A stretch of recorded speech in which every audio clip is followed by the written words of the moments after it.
Uy, ano nangyari sa'yo? Bakit ka umiiyak? Nahold up ka ba habang pauwi? Hindi po, Tay. Bakit ka nga umiiyak? Kanina yung saya mo nang umalis ng bahay dahil magkikita kayo ni Chris. Huwag mong sabihin na nag-away kayo. Parang imposible naman yata yun. Nakipaghiwalay na po siya sa akin, Tay. Ha? Nakipaghiwalay si Chris sa iyo? Tama ba ang narinig ko? Tama po kayo nang narinig niyo. Kaya pala niya ako niyaya na lumabas dahil makikipaghiwalay na siya sa akin. Ang tagal na ninyong magkasintahan na. Bakit ngayon pa siya makikipaghiwalay? Meron ba siyang ibang babae? Wala pong iba. Napagod na lang po talaga siyang maghintay sa akin. Akala ko nagbibiro lang siya noon nung magbigay siya ng ultimatum sa akin. Alam niyo naman po na matagal na niya akong niyayayang magpakasal eh. Ay, di ba sabi ko naman sa'yo, pumayag ka nang magpakasal sa kanya? Mahal mo naman kamo siya. Nasa tamang edad na naman kayo pareho. Ay kung inaalala mo ko kaya ko naman ang sarili ko. Tay, nasa poder natin ang mga anak ni Ate Isabel. Hindi ko naman kayo pwedeng pabayaan na lang mag-isa na itaguyod sila. Kaysa naman masakripisyo ang sarili mong kaligayahan.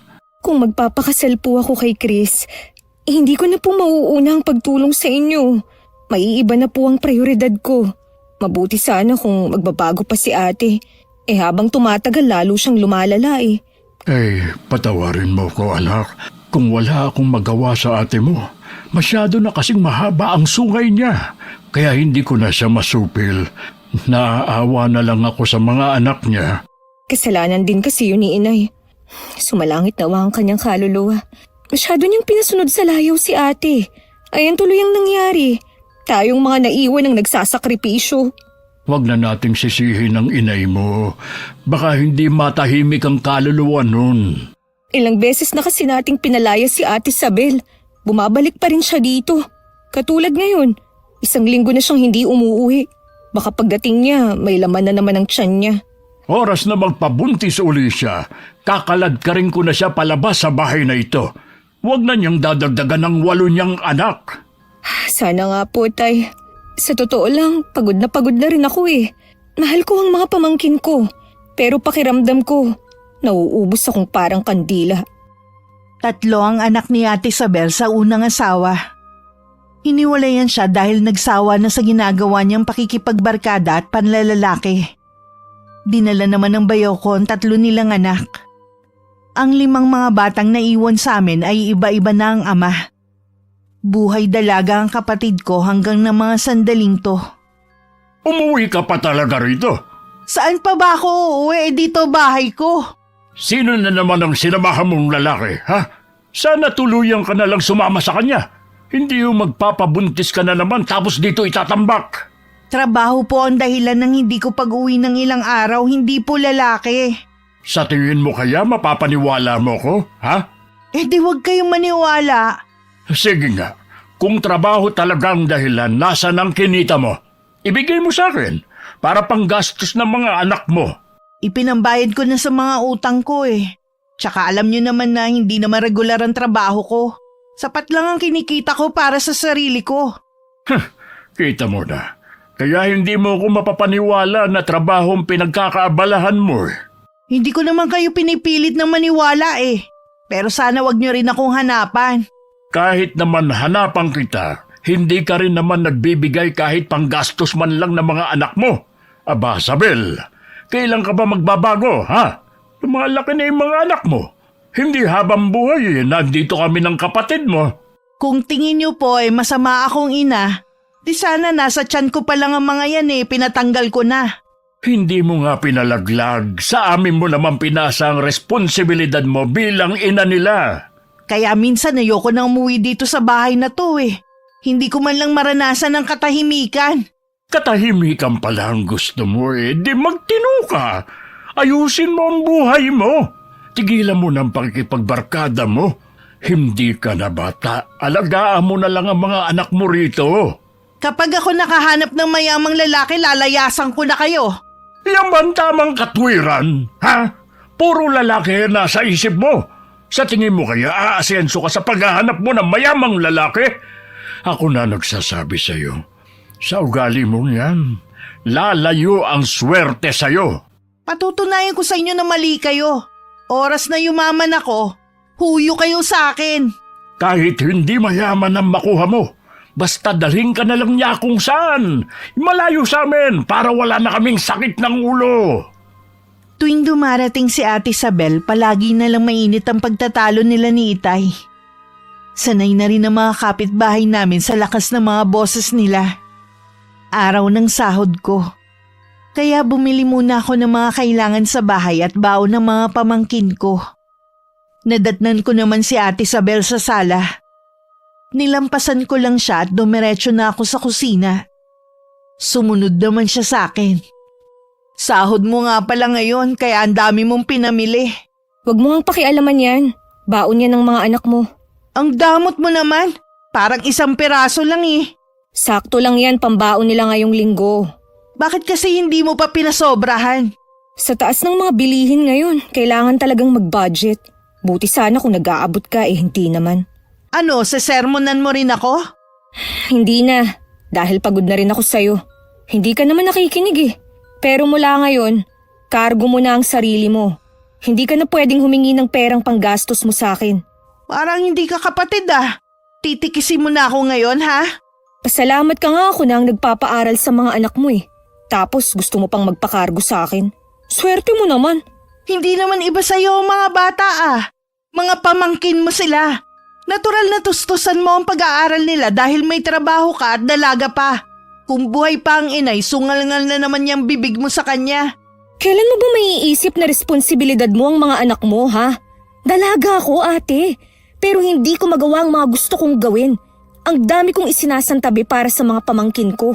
Gawin mo ang gusto mo. Wala namang pumipigil sa'yo Huwag mo nang idahilan ng mga anak ko.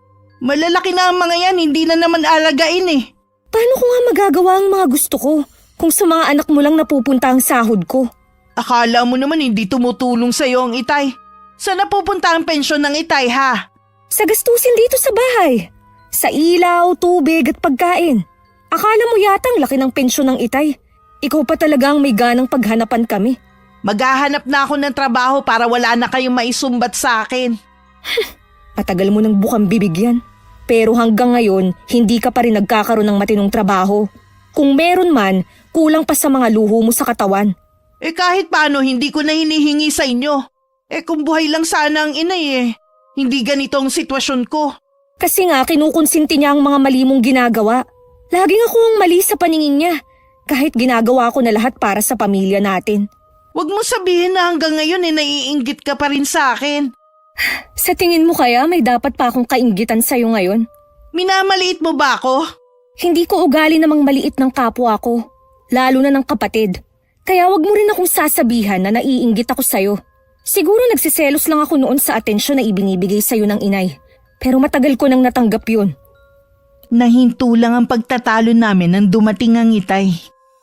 Nagmano lang ako sa kanya at nagpaalam na magpapahinga muna.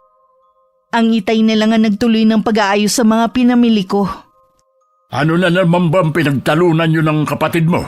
Akala mo kasi kung sino yung anak nyo. Porke may magandang trabaho lang. Kung ano man ang narating ng kapatid mo dahil yun sa pagsusumikap niya. Oo na, siya na ang magaling sa lahat. Ano ba ang problema mo sa kapatid mo, ha? Imbis na magpasalamat ka sa kanya dahil siya ang tumutusto sa mga kailangan ng anak mo, ikaw pa itong nagmamalaki sa kanya. Di salamat sa kanya. Pero hindi ko naman siya inutusan na tustusan ng mga anak ko Kusa naman niya yung ginawa. Sa tingin mo, makakapag-aral ang mga anak mo kung hindi dahil kay Julia? Magkaroon ka naman sana ng utang na loob sa kapatid mo. Ayan na naman sa walang katapusang utang na loob. Kaya nga gusto ko na lumayo sa bahay na to Umalis ka na. Hindi kita pipigilan. Alam ko naman na hindi ninyo ako pipigilan. Siguradong matutuwa pa kayo. Dahil wala ka namang ginagawa kundi pasakitin ang ulo namin ng kapatid mo. Mula lang nung mawala ang inay, lagi na lang ako ang mali sa paningin ninyo. Siguro sinusulsulan din kayo ng babaeng yun, no? Itiko mo na lang yung bibig mo kung wala ka rin lang namang magandang sasabihin. Marami nang isinakripisyo ang kapatid mo dahil sa mga anak mo. Nawala ang lalaking pinakamamahal niya dahil pinili niya ang pamilya natin.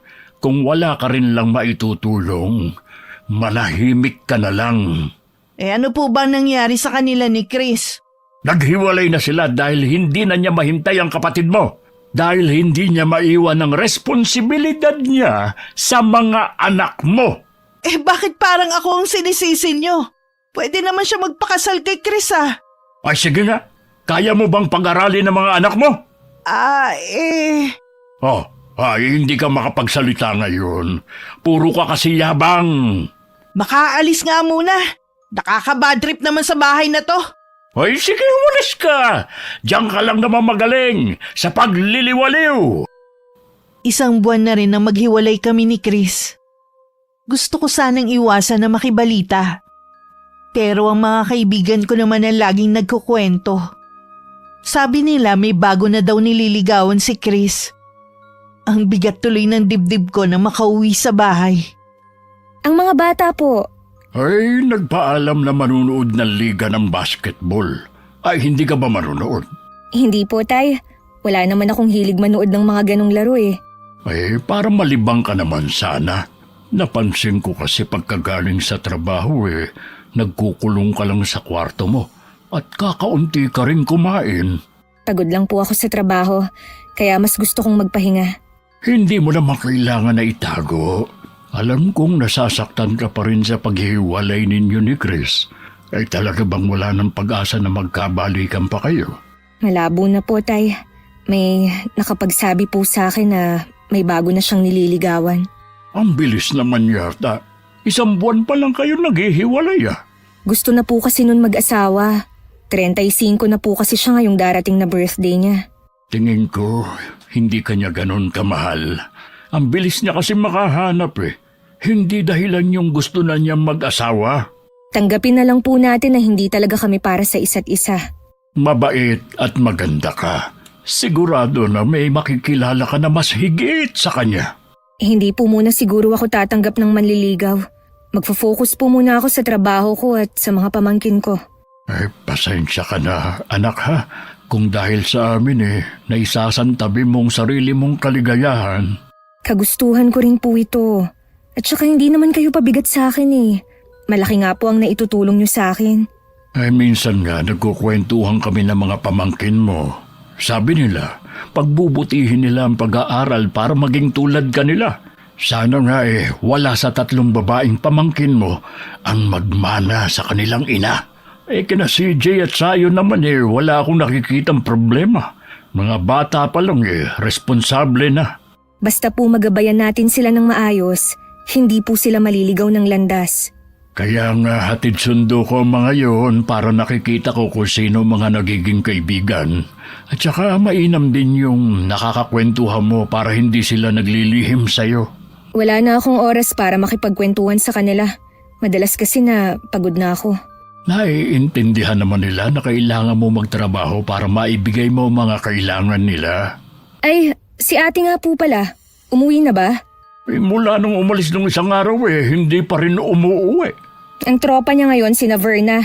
Mga wala ring direksyon ng mga buhay. Wag lang talaga siyang mag-uuwi na naman ng problema dito. Ay, kung sakaling magkaproblema na naman siya wag mo na siyang saluhin. Hayaan mo na lang siya. Hindi mo naman siya responsibilidad Hindi na po talaga. Bahala na siya sa buhay niya. Tuwing maiisip ko na buntis na naman si Ate Isabel, sumasakit na naman ang ulo ko. 4 na taon pa lang ang bunso niya. At si Itay ang nag-aasikaso sa paghahatid sa eskwelahan. Nung nabubuhay pa ang inay, lahat ng 7 anak ni ate siya ang nag-alaga. Kaya siguro hindi na nadala ang kapatid ko sa sunod-sunod na pagbubuntis nun. Ano ba nangyayari sa'yo ha? Bakit kanina ka pasuka ng suka? Baka meron lang ako nakain na nakasama sa tiyan ko. Yun nga lang ba talaga ang dahilan? Ano pa po ba ang magiging dahilan? Naalala ko kasi tuwing buntis ka, suka ka ng suka eh. Magsabi ka nga ng totoo. Buntis ka nga ba? Hindi po, Tay. May nakain nga lang ako nakasama sa akin. Uy, sana nga. Dahil wala ka nang aasahan sa kapatid mo. Madamot naman ang babaeng yun parang hindi kapatid. Kahit sino naman kasi mapupuno na sa pagtulong sa'yo. Ayaw mong tulungan ang sarili mo. Kahit man lang sana maghanap ng trabaho para hindi ka puro barkada. Mahirap po maghanap ng trabaho ngayon, lalo't hindi naman ako nakatapos gaya ni Julia. Ikaw naman kasi, pinapag-aral ka namin noon ng nanay mo. Puro ka bulakbol. Ayan tuloy nabuntis ka ng maaga. Samantalang si Julia, kaya lang naman yan nakapag-aral na walang tulong namin dahil nag-working student. Sisikapin ko po na makapaghanap ng trabaho. Ang hirap din po pala na walang pera. Uy, kapag maghahanap ka kasi, huwag ka nang mapili sa trabaho, basta marangal. Oo nga po. Basta wag labandera at tagalinis ng bahay ng ibang tao. Oh, bakit naman? Marangal na trabaho yun ah. Naglabandera noon ng kapatid mo para makaiipon ng tuition fee niya. Si Julia po yun. Ibahin niyo naman ako sa kanya. Ay bahala ka na nga. Basta ang importante ay makahanap ka na ng trabaho. Naghanap nga ng maa-applyan si Ate Isabel. Dahil mapili siya sa gustong pasukan, hindi rin siya nakakuha ng trabaho. Hanggang sumuko na lang siya at tumambay na lang sa bahay. Nang minsan nag-day off ako, kinausap niya ako. Ano ba yung importanteng sasabihin mo? May lakad kasi ako maya-maya. Bala ko kasing magtinda sa harap ng bahay natin ng mga kwek-kwek, fishball at kung ano-ano pa. Hihiram sana ako ng puhunan sa'yo. Nabanggit ng itay na naghahanap ka raw ng trabaho. Wala ka bang nahanap? Ang hirap kasi mag-apply ngayon Naubos lang yung pamasahe ko pagparot pa rito. Hindi pa rin ako tinatawagan. Sa paghahanap kasi ng trabaho, hindi dapat mapili. Ang mahalaga ay kumita. Lalo ka na, habang lumalaki ang mga anak mo, palaki rin ang gastos. Alam ko naman yun Kaya nga habang naghihintay ako ng tawag, magtitinda na lang ako dito sa tapat ng bahay natin. O sige, pahihiramin kita. Tama na ba ito sa'yo? Oo, sapat na yan. Salamat ha. Huwag kang mag-alala. Babayaran din kita agad. Huwag mo na akong bayaran. Sa negosyo naman mapupunti. Mabuti na rin siguro na dito ka na lang sa bahay. Para kahit papano, mabantayan mo ang anak mo. Lalo na ang bunso mong si Min. Yun din nga ang iniisip ko Dumadaing na rin kasi ang itay na sumasakit na ang rayuman niya. Dapat naman kasi ikaw ang nag-aasikaso ng mga anak mo at hindi siya. Matanda na ang itay para sa mabibigat na trabaho. Kaya nga tutulong na ako. Naaawa din naman ako sa kanya Sana naman wag mo na akong sermonan pa. Inaayos ko na nga ang buhay ko O sige na, hindi na. Maiwan na muna kita at mag-aayos pa ako. Sige. Salamat ulit ha. Huwag mong kalimutang magdala ng pasalubong. Habang nagbibihis sa kwarto, napapaisip ako. May kakaiba kasi sa kapatid ko kanina. Hindi ko naman maipaliwanag kung ano. Kung meron man nangyayari sa kapatid ko, sigurado na sasabihin yun ni Itay sa akin.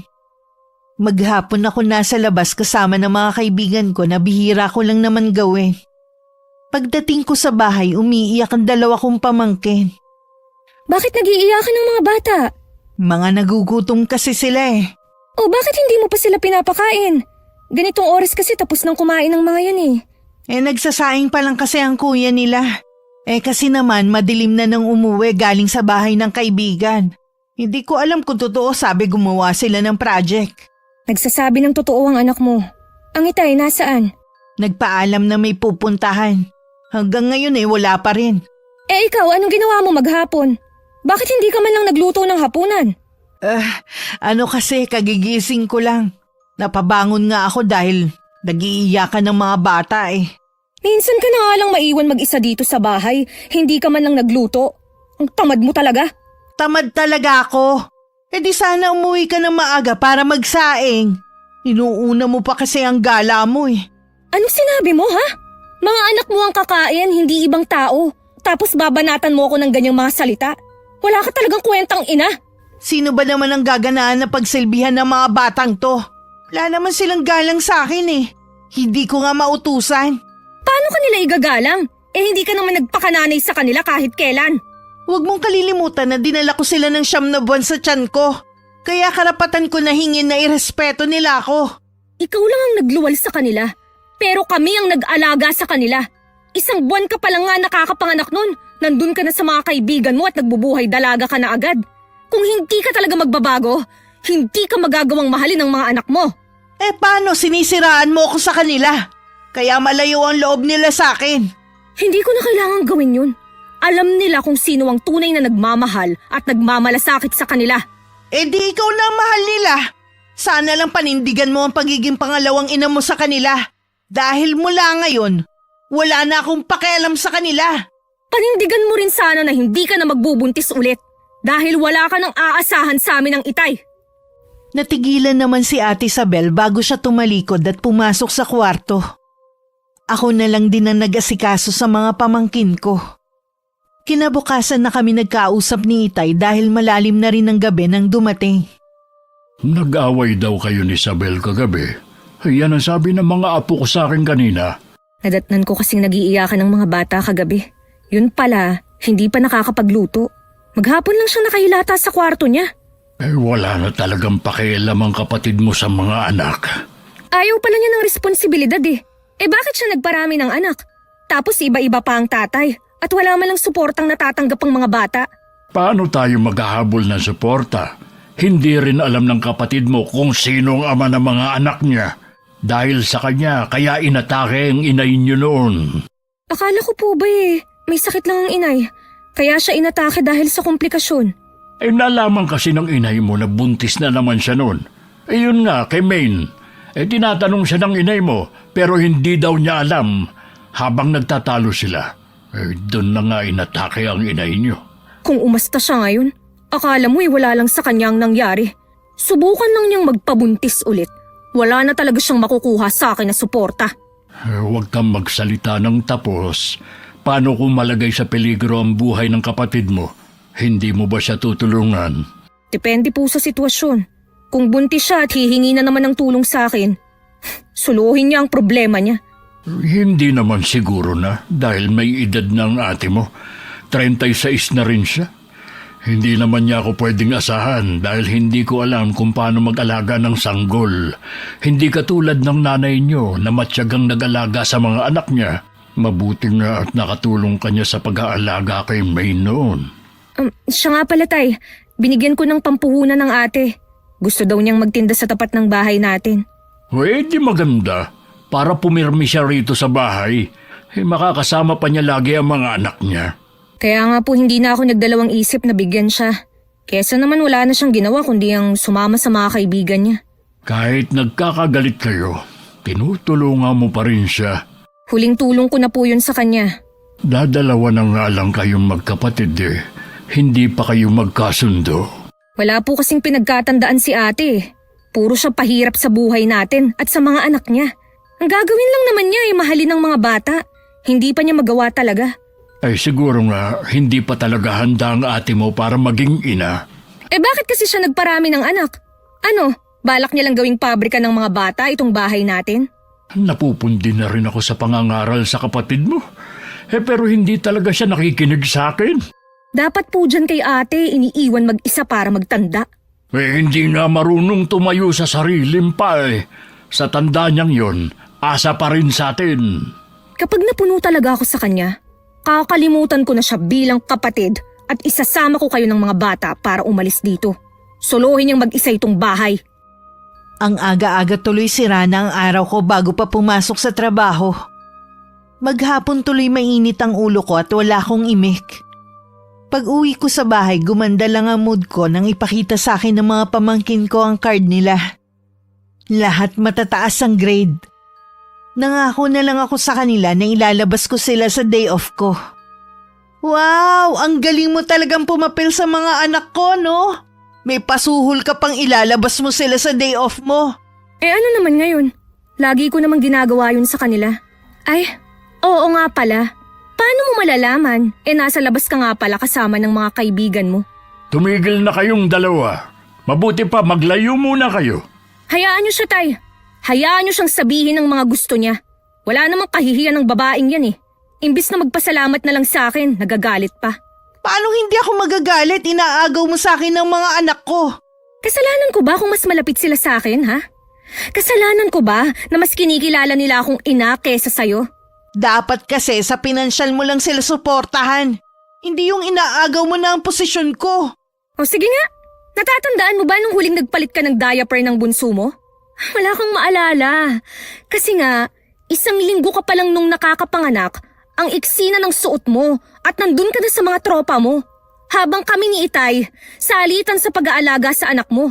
Tapos ngayon sasabihin mo, inaagaw ko ang posisyon mo? Ano bang nangyayari sa'yo, Sabel, ha? Kung nagagalit ka dahil kay Julia ipinakita ng mga anak mong matataas nilang grade, walang kasalanan ng kapatid mo. Aminin mo man o hindi, sa lahat ng oras ang kapatid mo ang laging nasa tabi nila. Habang ikaw, hindi namin alam kung saang lupalop naroon. Sige, pagtulungan niyo ako. Si nanay lang naman ang kakampi ko lagi eh. Ang kapal naman ng mukha mo para isali dito ang inay. Ikaw nga ang dahilan kaya hindi na natin siya kasama ngayon. Hindi totoo yan. May sakit ang inay kaya siya inatake. Kaya inatake ang inay dahil sa'yo. Huwag ka nang magkaila pa. Sinabi na sa akin ng Itay ang lahat. Puro ka kasi sakit ng ulo. Ngayon wala ka ng kakampi. Hindi ko naman ginusto na mamatay ang inay eh. Hindi ko naman alam na aatakihin siya dahil sa pagtatalo namin. Sarili mo lang kasi ang iniisip mo. Dapat sa'yo mag-isa lang sa buhay. Nakikiusap ako. Tumigil na kayo. Araw-araw na lang kayong nagtatalo. Hindi ba kayo nahihiya sa mga kapitbahay? Itong si ate lang naman ang laging ugat ng pag-aaway sa bahay na to eh. Oo na. Lagi naman ako eh. Tama na sabi. Sige na, Julia. Pumasok ka na sa kwarto mo. Magpahinga ka na muna. Walang imik na sumunod na lang ako kay Itay. Sumunod naman sa akin ng mga pamangkin ko at niyakap ako. Kahit yata hindi na ako makapag-asawa, ayos lang. Basta kasama ko ang mga pamangkin ko. Nang mga sandaling yun, kinausap naman ng Itay si Ate Sabel. Tigilan mo na ang kapatid mo. Hindi ka ba marunong maawa sa kanya? Ang dami na niyang sakripisyo dahil sa'yo. Pasensya na po, Tay. Ilang araw na kasing mainit lagi ang ulo ko eh. Hindi dahilan yon para pagbuntunan mo ng galit ang kapatid mo. Pagkatapos kanyang bigyan ng puhunan, aawayin mo pa siya bilang panganay sa inyong dalawa. Dapat ikaw ang mas may malawak na pangunawa, hindi yung kapatid mo na lang ang laging iintindi sa'yo. Palalamigin ko lang po ang sitwasyon. Hihingi po ako ng sorry kay Julia. Ganyan dapat. Hindi yung pataasan kayo ng pride. Hindi habang buhay kasama niyo ko. Gusto ko, magkasundo na kayong magkapatid. Opo, Tay. Huwag mo din sanang isipin na pinagtutulungan ka namin ng kapatid mo para din sa kabutihan mo kaya ka namin pinapagalitan. Alam ko naman po yun eh. Hindi ko lang po kasi maiwasan na magrebelde minsan. Yung pangarap ko kasing buhay nun, si Julia ang tumatamasa ngayon. Huwag mong kainggitan ng magandang katayuan ng kapatid mo. Pinaghirapan niya kung nasaan man siya ngayon. Naalala ko pa ang mga pangaral ng inay nun. Sana sinunod ko na lang siya. Hindi sana ganito ang buhay ko. Hindi pa naman huli para magbago. Hindi ko po alam, Tay, kung saan ako mag-uumpisa eh. Umpisahan mo sa negosyong naiisip mo. Nandito lang ako para alalayan ka. Salamat, Tay, ha. Bukas na bukas po eh. Mamimili ko ng mga kailangan ko. Kinabukasan, maaga akong gumising. Nagulat pa ang Itay nang makita na may dala akong malaking bag. Hindi ko na kasi nabanggit sa kanya nung nagdaang gabi. May pupuntahan ako na may kinalaman sa trabaho. Mukhang matagal kang mawawala. 3 araw lang naman po, Tay. Mag-iingat ka sa pupuntahan mo, ha? Opo, Tay. Iiwan ko na lang po sa inyo ang panggastos ng mga bata. Sana pagbalik mo mag-usap na kayo ng ate mo, ha? Sa totoo lang, nahihirapan din ako sa lagi ninyong pagbabangayan. Siya naman po kasi. Wala namang maitulong dito sa bahay. Akala mo kung sino pang umasta. Kinausap ko na siya kagabi. Nangako siya na ayusin na niya ang buhay niya. Bigyan natin siya ng pagkakataon na magbago. Sige po, Tay. Basta magbago na siya. Nakakapagod na rin naman siyang intindihin Uumpisa na niya ang pagtitinda. Sabi ko'y aalalayan ko siya para hindi siya mahirapan. Pag-uwi ko po kakausapin ko siya. Salamat, anak. Alam ko naman na mauunawaan mo rin ang ate mo. Ayoko rin po na makikita ng mga bata na nag-aaway kami. Ayoko rin naman pong malito sila kung kanino sila kakampi. Gusto ko pa rin naman na mahalin nila ang tunay nilang ina. Bali-baliktarin mo man kasi ang sitwasyon. Si Isabel pa rin ang ina nila. Sana lang magawa ng ate mo na makuha ang loob ng mga anak niya.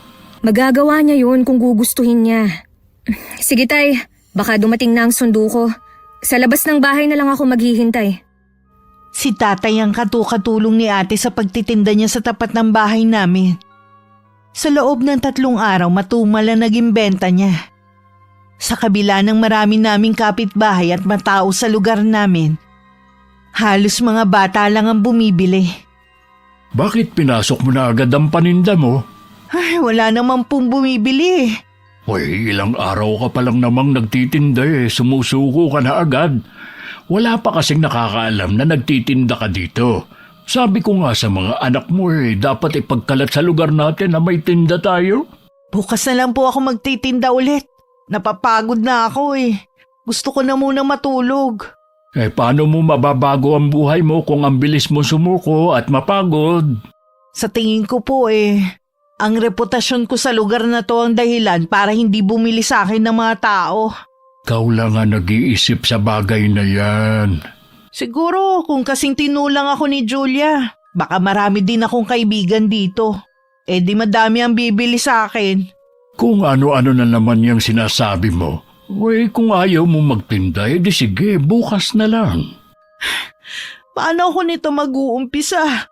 Buisit naman na buhay to. Bakit ba umiiyak ka? Para ito lang Desperada na kasi ko tay kung paano kikita. Akala ko naman magandang ideya ang pagtitinda, hindi naman pala. Ang problema nga kasi sa'yo, ang bilis mong sumuko. Talagang malas ako. Walang taong malas, kaya alisin mo yan sa isip mo. Makaalis na nga lang. Uy, saan ka na naman pupunta? Kahit saan po, basta malayo sa bahay na to. Napapailing na lang ang itay sa ginawang pag-alis ni Ate Isabel. Siya na lang din na nagtuloy sa pagtitinda. Nagpatulong na lang siya sa mga apo. Nung dumating ako, madilim na. Naabutan ko na silang nagliligpit. Bakit po kayo ang nagliligpit niyan? Nasaan po si ate? Kanina pa siya umalis. Ano po? Huwag niyong sabihin na kayo ang pinagtinda niya. Hindi naman. Tinutulungan ko lang siya. Matumal nga ang benta. Kaya ayaw na magbenta ng ate mo. Parang ilang araw pa lang naman Matumal talaga Samantalang wala namang kakumpetensya. Wala po talagang tiyaga si ate. Kita niyo na. Lumayas na naman. Anong oras na naman kaya siya uuwi? Pakiramdam din niya ang malas niyang tao. Hindi naman yan totoo. Kaya niya yun nasasabi dahil puro palpak ang ginagawa niya. May matino siyang asawa nun, pero anong ginawa niya? Mas pinili niya ang mga kaibigan na masama naman ng impluensya sa kanya. Siya ang pumili ng buhay niya, kaya wag niyang sabihin na malas siya. Ganoon pa man, naaawa pa rin ako sa kanya. Kung ayaw na po niyang magtinda, magtatanong-tanong ako sa mga kakilala ko kung may alam silang pwede niyang pasukan. Salamat, Pia. Baka ito na rin ang susi para magkaayos kayo ng ate mo. Sana nga po. Pasensya ka na Hindi ko na naitanong. Kumusta ang lakad mo? Ayos naman po, Tay. Alam niyo po ba, nakita ko si Chris sa pinuntahan namin. Kasama niya yung bago niyang girlfriend. Nag-usap ba kayo? Sandali lang po. Ipinakilala lang niya sa akin yung babae. Mukha naman pong mabait. Alam kong nasasaktan ka pa rin sa paghihiwalay niyo. Umaasa pa rin ako na baka magkabalikan kayo. Ganon din po ako. Naghihintay ako na pumunta siya rito sa bahay. Nagdesisyon na po ako na tanggapin ang kasal na inaalok niya. Pero huli na pala ako. Plano na rin po nilang magpakasal. Ay, baka mayroong ibang nakalaan para sa'yo. Mas higit sa kanya. Sige tay, magpapahinga lang po ako. Hindi ka na ba maghahapunan? Hindi na po. Wala din akong gana. Mas gusto kong matulog. Tulog na nun ang mga pamangking ko at ang itay naman hinihintay ang pagdating ni Ate Isabel. Nakakaidlip na siya nang dumating ang kapatid ko na lasing. O tay, bakit gising pa kayo? Hinihintay kita. Nag-aalala pa naman ako sa'yo. Tapos uuwi ka lang ng lasing? Iniwan mo ang pagtitinda para uminom? Hindi ko naman po alam na may handaan kay na Verna eh. Tsaka, ngayon lang naman ako uminom. Talaga bang wala ka ng balak magbago, ha? Dahil lang sa hindi ako nagtinda ngayon, ang dami niyo nang sinabi. Huwag po kayong mag-alala, bukas sa bukas din magtitinda ako. Paano ka pa makakapagtinda kung wala ka ng puhunan? Sigurado na yung pera na ibinigay sa'yo ng kapatid mo, ibinili mo na ng alak. Di humingi ulit kay Julia, marami naman pera yun eh. Diyan ka magaling, ang umasa sa kapatid mo. Bakit ba kayo nagagalit na naman? Nangako ka na ayusin mo na ang buhay mo eh. Pero ano na naman tong ginagawa mo? Isang araw ka palang nagsasabi, ngayon balik ka na naman sa dati mong gawi. Anong gagawin ko? Malas nga ako eh.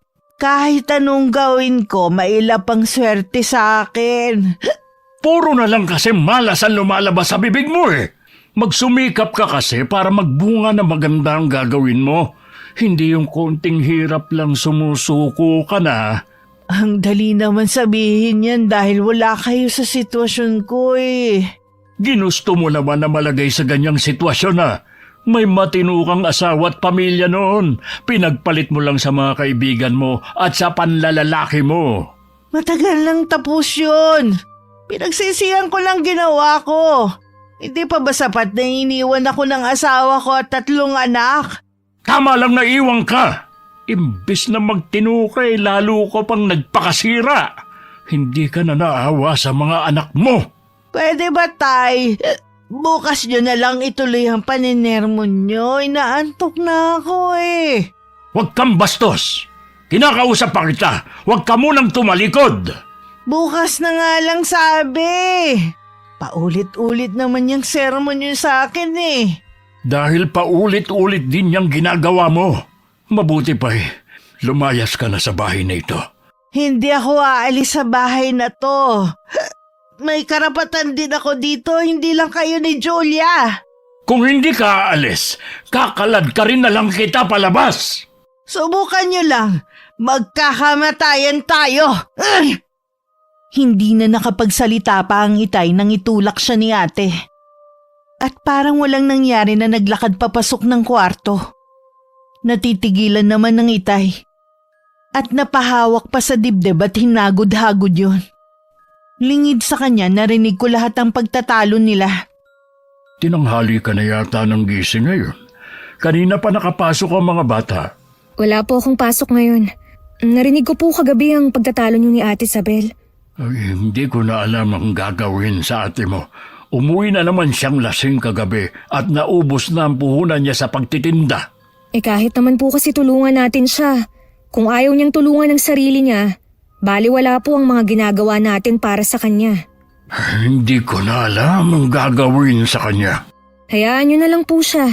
Baka mamaya kayo naman ang magkasakit niyan. Mga apo na lang ninyo ang asikasuhin niyo. Oo, anak. Pagod na talaga ako sa kapatid mo. Kahit naman po sino Hindi mo na ba siya kakausapin? Para ano pa? Binastos na niya kayo kagabi. Baka magtalo lang kami. May lakad ka ba ngayon?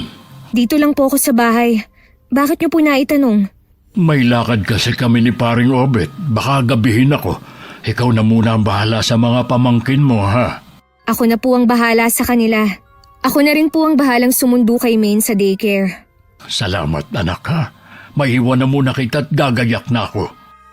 Nang makaalis ang itay, inayos ko muna ang kwarto habang hinihintay ang oras ng pagsundo sa pamangkin ko. Wala naman kasing aayusin sa kusina at sala. Dahil masino pang itay kahit lalaki malinis sa bahay. Hindi katulad ni Ate Isabel na kababaing tao burara sa kwarto at gamit. 20 minutes bago ang uwian, umalis na ako ng bahay. Pagdating namin, saktong kagigising lang ng kapatid ko. Wala pa bang pagkain? Tanghali na. Kung nagugutom ka, sana nagluto ka na lang. Kita mong kararating ko lang galing sa pagsundo sa anak mo eh. Nasaan ba kasi si Itay? Alam ko nagluluto na agad yun eh. Maaga siyang umalis kanina. May lakad sila ng kumpare niya. Kumakalam pa naman ng sikmura ko. Wala pa akong kain mula kagabi. Kanina ka pa nagsasabing nagugutom, pero ayaw mo naman magluto. Teka, di ba kararating nyo lang? Bakit mo binibihisan ng pang-alis si Maine? Tumawag kasi ang kaibigan ko kanina. Pinapapunta ako sa kanila. Isasama ko na lang si Maine dahil wala naman ang Itay. Walang titingin sa kanya. Hindi ka ba magluluto para makakain muna kayo bago umalis? Hindi na ate, nagmamadali rin ako eh. Baka naman kakain lang kayo sa labas eh. Kunwari lang napupunta ka sa bahay ng kaibigan mo. Eh ano ngayon? May problema ba? Eh di umamin ka rin. Para kayong walang kasama sa bahay ah. Ganyan din ba ang ginagawa mo kay Itay ha? Iniiwan siya dito habang kumakain kayo sa labas? Para sabihin ko sa'yo, tuwing lumalabas kami, kasama siya lagi. Buong pamilya kaming namamasyal at kumakain sa labas. Talagang baliwala na ako sa pamilya na to ah. Hindi nyo man lang ako mayaya sa mga lakad nyo. Paano ka naman namin yayayain nun kung hindi namin alam kung nasan ka? Baka nakakalimutan mo, lagi kang wala. At isa pa, mas gusto mo naman kasama ang ibang tao kaysa sa amin. Syempre gusto ko rin kayong makasama. Kaya lang takot kang maglabas ng pera. Mas gusto mong gumasto sa alak at barkada. Siguro nagsumbong na naman sa'yo ang Itay no? Sa lakas ng boses mo kagabi, sa tingin mo hindi ako magigising? Galit ka rin siguro dahil napunta lang sa wala ang ibinigay mong pera sa akin. Wala na akong pakialam doon. Bahala ka na rin kung saan ka kukuha ng puhunan. Dapat siguro ipabless natin ang bahay na to. Para kasing ang bigat eh. Dinamay mo pa talaga ang bahay natin. Ikaw ang pabigat sa bahay na to. Kaya magpunta ka sa simbahan. Baka sakaling matauhan ka. Maldita ka talaga. Ikaw ang pumunta ng simbahan at inumin mo yung holy water para mawala yung yabang mo sa katawan. Ikaw naman ang kapal ng mukha mo. Palamunin ka lang dito. Gusto mo pa kaming pasunurin sa'yo. Wala na ang nanay para kumampi sa'yo. Kaya matuto kang magpakumbaba. Kahit magkampihan pa kayo ni Itay, hindi ako patatalo sa inyo. Susugurin ko na sana ng sampal si Ate Isabel nang makita ko siyang napasapo sa kanyang bibig. At saka nagtatakbo sa banyo. Dun siya suka ng suka. Natigilan naman ako at may kabang bumundol sa akin. Nang lumabas siya, pawisan ang buong mukha niya at namumutla. Magsabi ka nga ng totoo. Buntis ka ba? Ha? Julia. Sabihin mo, buntis ka na naman ba? Sinong ama niyan, ha? Hindi na mahalaga kung sino ang ama ng pinagbubuntis ko. Hindi naman niya ako pananagutan eh. Sino naman ang inaasahan mo na susuporta sa mga kailangan mo hanggang makapanganak ka? Ako na naman ba? Eh di wag kang tumulong. Kesa naman natutulong ka, ang dami ko naman sumbat na maririnig sa'yo. Ay hindi na talaga. Wala ka nang aasahan sa akin. Bahala ka na sa buhay mo. Tingnan ko lang kung hindi ka madala na bumuka ka na lang kung kani-kanino. Pakialam mo ba kung bumuka ka man ako hanggat gusto ko? Alibasa kasi sa'yo walang kumakalabit.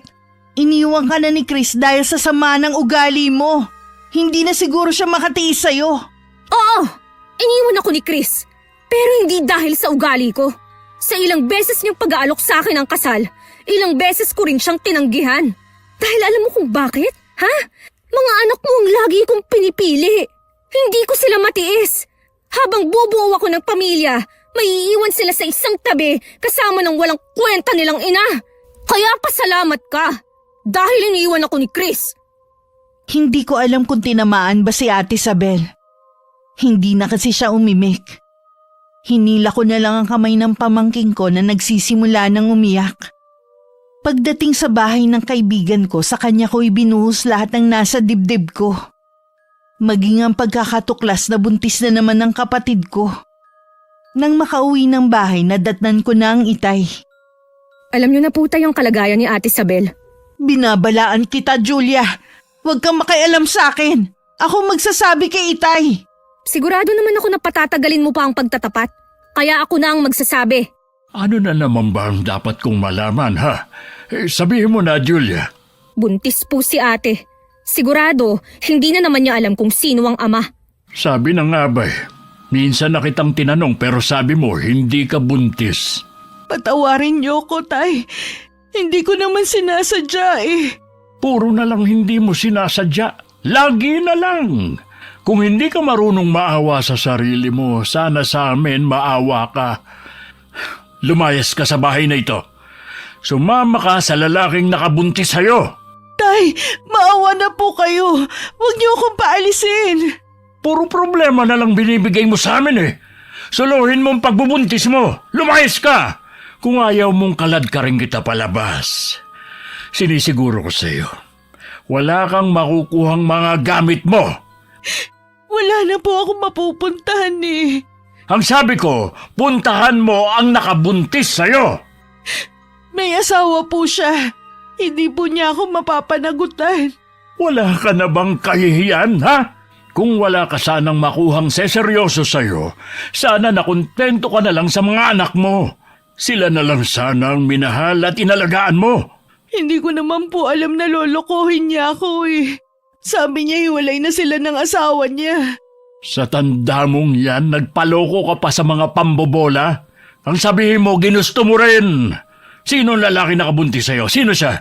Magsalita ka! Si Errol po. Ang manugang ni Aling Rufina? Hindi ba nasa Maynila siya nagtatrabaho? Umuwi na po siya dito sa atin. Sa dami ng lalaki, si Errol pa talaga.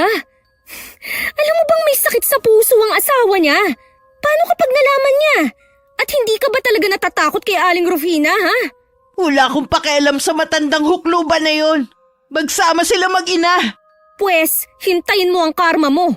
Sigurado ako, hindi basta mananahimik ang matandang yun, oras na malaman niya ang totoo. Bakit ba takot na takot kayo sa matandang yon, ha? Hindi mo ba alam? Usap-usapan dito sa lugar natin na may lahing mangkukulam yan si Aling Rufina. Chismis lang yon, hindi totoo. Ang punto dito, nakasira ka ng pamilya. Ililihim ko na lang ang tungkol sa pagbubuntis ko. Kailan mo ba nailihim ang pagbubuntis mo, ha? Oras na lumaki yan, pagpipiestahan na naman tayo ng mga taga rito. Wala na tayong magagawa nandito na to eh. Kahit tadtarin niyo ako ng masasakit na salita, hindi ko na maibabalik ang nakaraan. Sana kasi ginamit mo yung gamong-gumong utak. Kahit ngayon lang sana. Tama na! Tigilan na ninyo ang pagtatalo. Ayos lang po kayo, Tay. Namumutla kayo. Ay, okay lang ako. Magpapahinga lang muna ako. Pakiusap ko lang. Tumigil na kayo sa pag-aaway niyo. Mula ng araw na yon, lalong lumayo ang loob namin sa isa't isa ng kapatid ko. Hindi na rin siya pinaalis ng Itay. Pero sinabihan na ituloy ang pagtitinda sa tapat ng bahay namin. Pero imbis na sumunod, puro pag-inom ng alak lang ang hinaharap. Wala ka na bang gagawin kundi ang maglasing, ha? Pangsyam mo na yung pinagbubuntis mo. Hindi mo pa rin alam na makakasama yan sa sanggol. Pabayaan niyo na lang kasi ko, Tay. Kung pwede lang sana. Kaso nandito ka sa pamamahay ko. Pananagutan pa rin kita. Ang gagawin mo na lang, alagaan ang pinagbubuntis mo, hindi mo pa magawa. Inaalagaan ko naman po kaso mahirap. Paano mahirap? Dahil hindi ka binibigyan ng pera ng kapatid mo? Wala man lang pagmamalasakit sa akin. Gusto ko magpa-check up, ayaw man lang ako bigyan. May libreng center dyan sa malapit. Doon ka magpa-check up. Makakalibre ka pa ng gamot. Ayoko nga po dyan, Tay. Pag-uusapan lang ako ng mga tao Magtiis ka, ginusto mo yan Kausapin niyo naman po si Julia. Kailangan ko rin po ng mga gamit ng bata. Matuto kang dumiskarte. Hindi yung iaasa mo na naman sa kapatid mo. At isa pa, hindi ko siya pwedeng piliting bigyan ka. Napakadamot talaga ng babae niyo. Sana hindi ko na lang siya naging kapatid. Na mabuti pa matulog ka na. Kung ano-ano na kasi ang sinasabi mo. Manda sa akin ng babaeng yung pagdating niya. Siya ang mali sa buhay ko Hindi ka ba titigil, ha? Oo na, matutulog na ako. Sana hindi na ako magising para tapos na ang problema ko. Ikaw naman tong gumagawa ng problema mo eh. Umuwi ako ng bahay na balisa. Agad naman yun napansin ng itay kaya inusisa niya ako. Tinanong ko muna si ate kung nasan. Ayoko kasing marinig niya ang sasabihin ko. Buti na lang kanina pa raw tulog. Pinapakaba mo naman ako eh. Sabihin mo na kung ano ba yun. Patay na po si Errol. Sabi ng ilan, kinulam daw ng biyenan dahil inatake sa puso ang anak dahil sa pambababae nito. Ito na nga ba ang kinatatakutan ko eh. Ang tigas kasi ng ulo ng kapatid mo. Ano po ang gagawin natin? Hindi natin mapipigilan ang galit ni Aling Rufina. Siguradong gagantihan niya ang ate mo. Pero susubukan ko pa rin siyang kausapin. Sasamahan kita, Tay. Baka kung ano ang gawin niya sa inyo. Kaya ko siyang harapin. Dumito ka na lang. Tay, si Aling Rufina natatanaw ko mula rito. Nasa labas siya ng bakuran natin at dito nakatingin. Siya na nga yan. Parang meron siyang binubulong sa hangin. Huli na yata tayo. Lalabas po ako at kakausapin ko siya. Dito ka lang. Delikado kung lalabas ka. Baka sa'yo mapunta ang orasyon. Ano kaya ang gagawin niya kay ate? Katulad kaya kay Errol? Hintayin mo lang ako rito. Tay! Huwag na po kayong lumabas! Hindi nakinig sa akin ng itay. Lumapit ako sa bintana at pinanood ko ang pag-uusap nila. Kitang-kita ko ang galit sa mukha ni Aling Rufina habang nakikipag-usap kay itay. Ilang minuto rin nagtagal ang kanilang pag-uusap bago umalis ang matandang babae. Bumalik na rin ang itay sa loob ng bahay. Ano pong sabi niya? Gagantihan niya ang ate mo. Kahit anong gawin ko'y hindi ko siya mapakiusapan. Wala na rin pala ang anak niya. Kaya labis ang galit niya. Hindi natin siya masisisi. Nag-iisa lang ang anak niya tapos nawala pa. Mag-isa na lang siya sa buhay ngayon. Maghahanap ako ng albularyo na pwedeng makatulong sa atin. Bakit ba nangyayari to sa atin? Naging mabuti naman tayong tao. Pagsubok lang ito sa atin. Manalig ka lang. Malalampasan rin natin ito. Kasalanan lahat to ni ate. Puro na lang kamalasan ang dinadala niya sa bahay na to. Pati tayo dinadamay niya. Wala na tayong magagawa. Kahit paulit-ulit mong sisihin ang kapatid mo. Dapat dyan, pinapalayas na lang para suluhin niya ang galit ni Aling Rufina. Huwag mong hangarin ang kapahamakan ng kapatid mo. Iisang dugong nananalaytay sa inyo. Siya nga po walang pakialam sa atin. Lalo na sa mga anak niya. Julia, saan ka pupunta? Anong gagawin mo? Sa bugso ng nararamdaman ko, pinasok ko sa kwarto niya si ate. Hinila ko ang kumot niya at pilit siyang ginising. Pupungas-pungas naman siya na napatingin sa akin. Ano ba? Natutulog ang tao, gigisingin mo. Bastos ka talaga, no? Ikaw, ano ka ha? Isang haliparot na babae na nanira sa pagsasama ng mag-asawa. Ano bang problema mo, ha? Ikaw! Ikaw ang problema namin ni Itay! Hindi ko alam. Puro hindi na lang alam? Hindi mo ba alam? Patay na si Errol! Kinulam siya ng biyenan niya dahil natuklasan ng anak niya ang tungkol sa inyo. Dahilan para atakihin sa puso ang pobre. Lahat ng yon kasalanan mo! Totoo ba yan? Parehong wala na ang mag-asawa? Tay? Totoo lahat. Ngayon, galit na galit si Aling Rufina. Nandito nga siya kanina eh. Ikaw ang isusunod niya. Tay, ayoko pong mamatay. Tulungan niyo ako. Sana kasi nag-isip ka rin. Hindi yung puro kakatihan mo lang ang inaalala mo. Oo na, kasalanan ko na. Nagsisisi na ako sa mga nagawa ko. Tay, ayoko pa pong mamatay. Paano ang mga anak ko? Kailan mo ba sila inisip, ha? Kahit mamatay ka, hindi nila yung daramdamin. Alam kong tingin niyo sa akin pabaya at walang kwentang ina. Pero mahal ko ang mga anak ko. Gusto ko pa rin makabawi sa kanila. Sana nun ka pa bumawi, hindi ngayon. Solusungan mong mag-isa ang problema mo. Julia! Julia! Bumalik ka muna rito at mag-usap tayong tatlo. Hayaan niyo na lang siya, Tay. Napuno na talaga siya sa akin. Isa sa nagpapalakas sa mangkukulam ang pag-aaway ng magkakapamilya. Kailangang manaig ang pagmamahalan sa isa't isa para matalo natin ang itim na kapangyarihan. Malabong may natitira pang pagmamahal sa akin si Julia. Ni konting simpatya nga sa nangyayari sa akin, hindi ko siya makitaan eh. Nabubulagan lang siya na matinding hinanakit sa'yo. Pero mahal ka ng kapatid mo. Sana nga po, Tay. Hindi pa huli ang lahat para magkaayos kami. Mula ngayon, kailangan mong maging matatag para harapin ang galit ni Aling Rufina. Maghahanap din ako ng albularyo na pwedeng makatalo sa mangkukulam. Salamat, Tay. Hindi ninyo ako pinababayaan. Kung saan-saan naghanap ang itay ng albularyo. Nagtanong-tanong na rin siya sa mga kakilala pero puro magtatawas lang ang alam nila. Habang tumatagal naman, tumitindi ang takot ni Ate Isabel.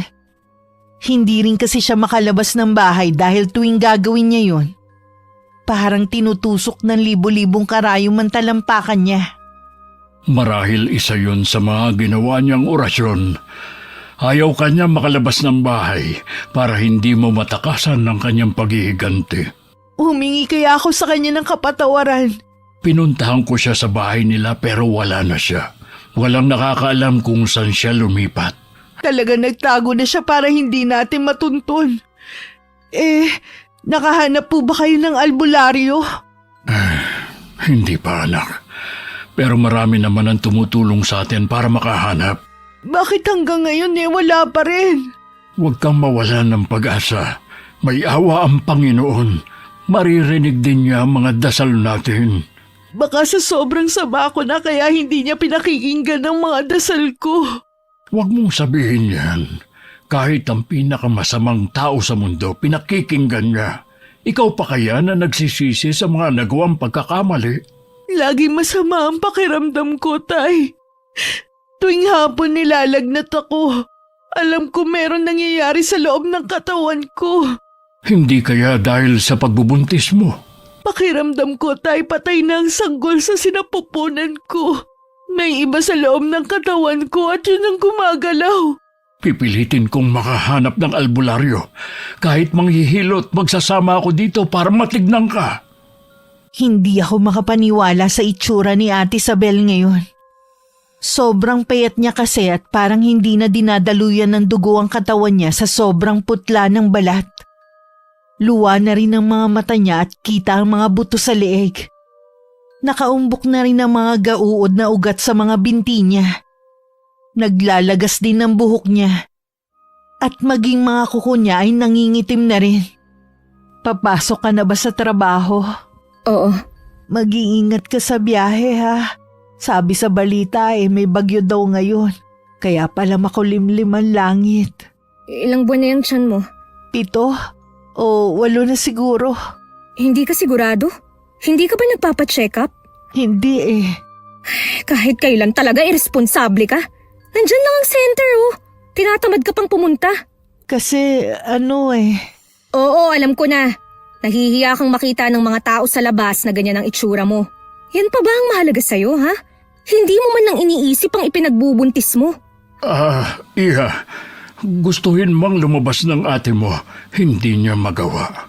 Kasama sa orasyon ni Aling Rufina na hindi siya makalalabas ng bahay na ito. Ibig sabihin, gumagana na ang kulam kay ate? May palagay din ang ate mo na patay na ang sanggol sa kanyang tiyan. Bakit lumalaki pa rin ang tiyan niya? Dahil mayroong ibang nilalang sa loob ng tiyan niya. Baka hinihintay lang ang kapanganakan ng ate mo para maisagawa ni Aling Rufina ang kanyang paghihiganti. Wala pa po ba kayong nakikita na albularyo? Wala pa rin hanggang ngayon. Kailangan ko na sigurong tanggapin na hanggang dito na lang ako. Ate, wag mong sabihin yan. Sa totoo lang kasi napapagod na ako sa nangyayari sa akin Akala ko ba mahal mo ang mga anak mo? Tapos sumusuko ka na agad. Alam ko naman na hindi niyo pababayaan ng itay ang mga anak ko. Malilate na pala ako sa trabaho. Mamaya na lang ulit. Mag-iingat ka, anak. Dalhin mo ang payong dyan. Sa isang iglap, ang galit na nararamdaman ko sa kapatid ko ay biglang naglaho. Napalitan yun ng labis na awa sa kanya. Para maibsan ang bigat sa dibdib ko, ikinuwento ko sa kaibigan ko ang nangyayari sa bahay. Anong nararamdaman mo? Pinupulikat po ang paa ko. Ang sakit. Teka, hihilutin ko. Ayoko na, Tay. Hirap na ako. Gusto ko na lang matapos to. Manalig ka lang. Malalampasan mo rin ito. Gusto ko munang makahingi ng kapatawaran sa mga anak ko at kay Julia bago man lang ako mamaalam. Ang mabuti pa. Magpahinga ka na muna. Ikukuha kita ng pagkain mo. Hindi niyo kailangan umiwas, Tay. Doon na rin ako papunta. Alam niyo yan. Parang naririnig ko ang boses ng kapatid mo. Ang aga naman niyang dumating ngayon. Pumasok na ako sa loob ng kwarto ng kapatid ko kasama si Aling Lucia. Sabay pa silang napatingin sa kasama kong matandang babae. Siya po si Aling Lucia, nanay ng kaibigan ko. Kararating lang niya nung isang araw galing probinsya. Kilala po siyang albularya sa lugar nila. Magandang hapon sa inyo. Napakalakas ng kapangyarihan na mangkukulam na yon. Dapat nga po kanina pa kami. Kaya lang po, ang daming nangyari sa daan. Para bang may pumipigil sa amin na makarating dito. Kahit anong gawin niya, hindi niya ako mapipigilan na gamutin si Isabel. Ngayon pa lang po ay nagpapasalamat na ako sa inyo. Sa totoo lang, nawawala na kami ng pag-asa na gagaling pa ang anak ko. Ngayong nandito na ako, kami ang magtutuos na mangkukulam na yon. Tayo na po muna sa labas, Tay. Iwan na natin ang ate kay Aling Lucia. Naiiyak din si Ate Isabel. Alam ko na luha yun ng kaligayahan. Bigla ring umaliwalas ang kanyang mukha dahil sa nasilip na pag-asa. Hindi naman ako nagdududa na mapapagaling nga ni Aling Lucia ang kapatid ko. Sabi kasi ng kaibigan ko lahat ng mangbabarang at mangkukulam ay natalo na matandang babae. Maging ang iba't ibang uri ng elemento. Huwag ka matakot, Iha. Ibigay mo sa akin ang buong pagtitiwala mo. Opo. Alam ko naman po na kaya niyo akong pagalingin eh. Ano bang nararamdaman mo ngayon? Pakiramdam ko po pinupunit ang katawan ko. Alam ko po na patay ng sanggol sa sinapupunan ko pero ano po kaya ang gumagalaw sa loob ng tiyan ko? Tama ka.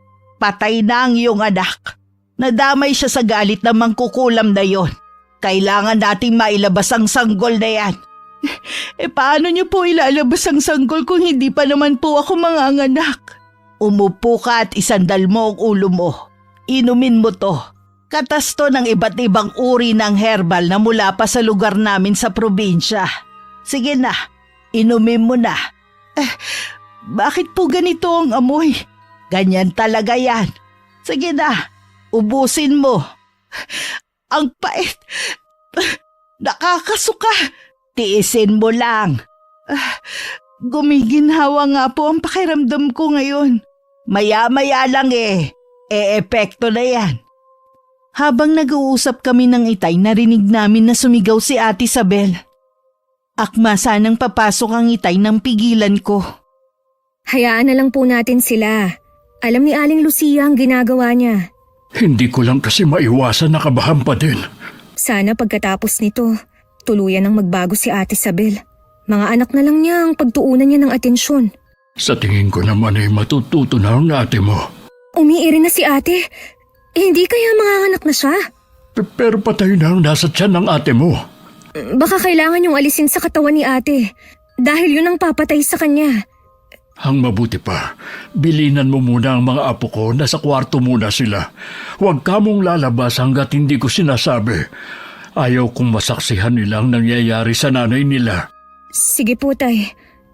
Hindi rin nakatiis na hindi silipin ng Itay ang nangyayari sa loob ng kwarto.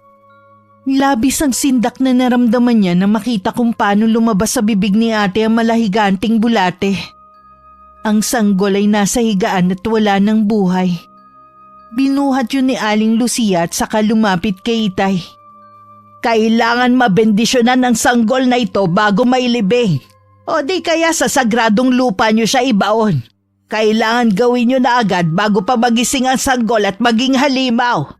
Nasa bayan ng simbahan. Aabutin ng 2 oras bago makarating doon.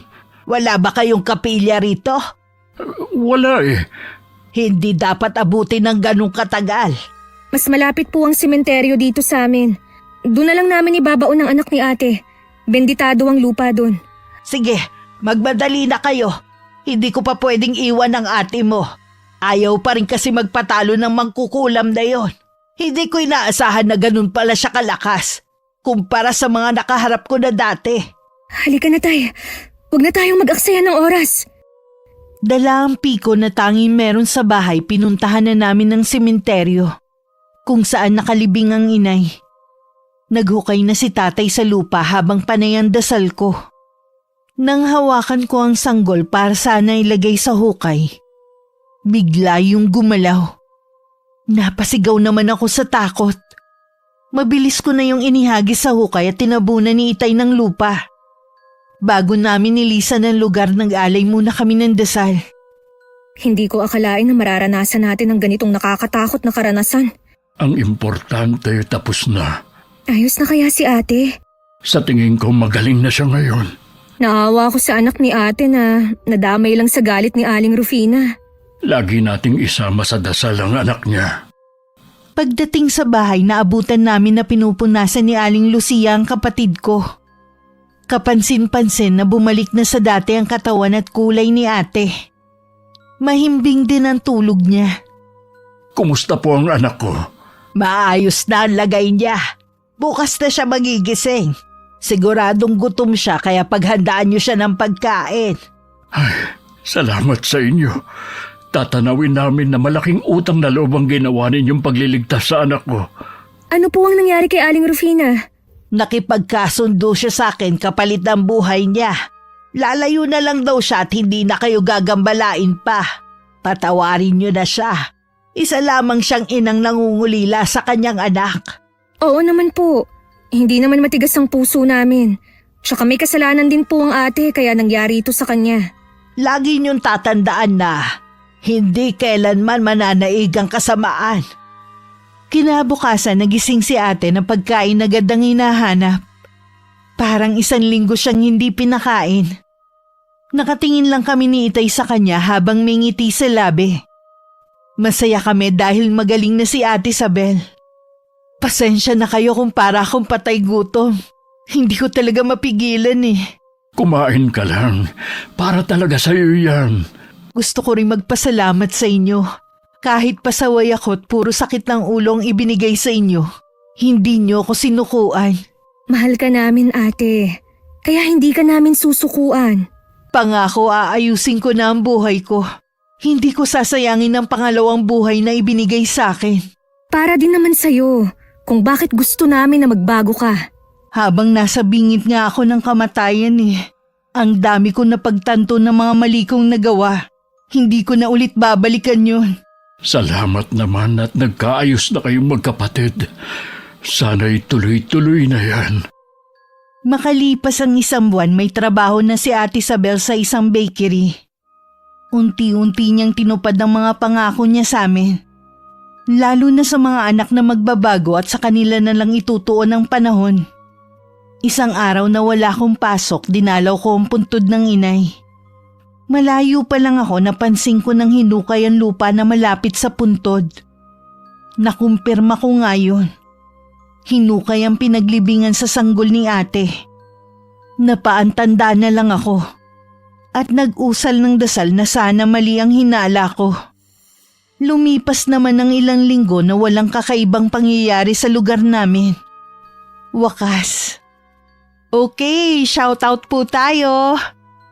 Shoutout kay Evelyn Reyes from Taiwan. Hello kay Sweet Corn na avid fan ni Miss Gwen since day 1.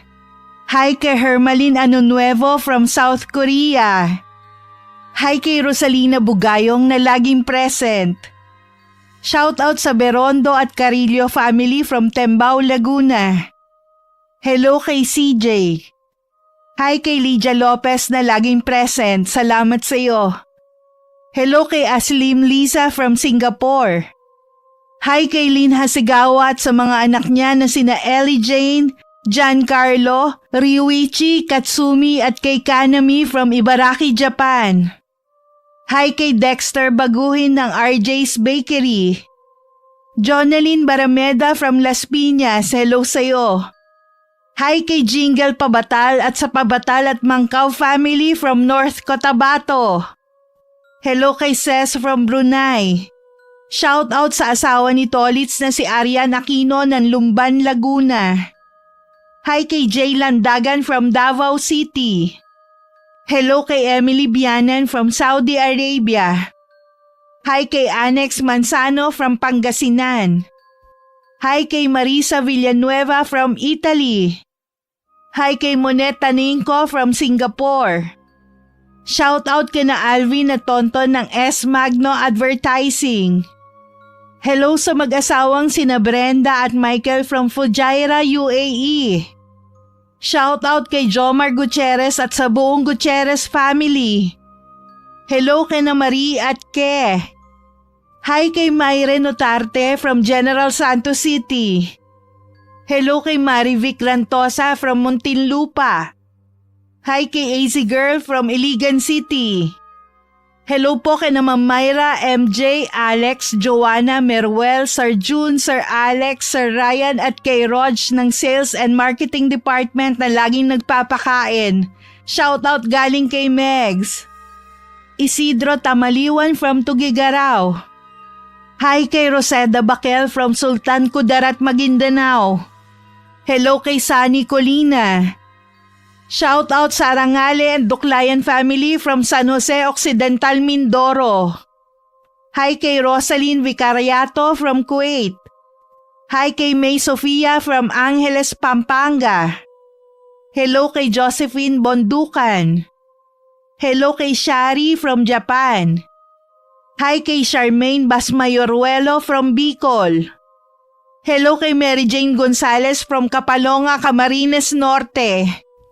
Hello kay Raquel Hasegawa from Osaka, Japan.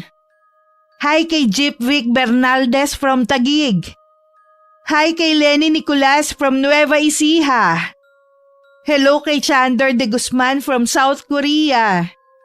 Hi kay Jessica Sobremonte from Quezon City.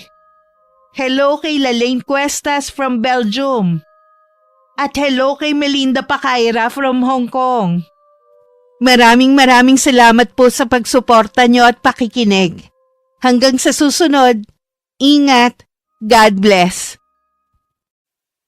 Uy, ano nangyari sa'yo? Bakit ka umiiyak? Na-hold up ka ba habang pauwi?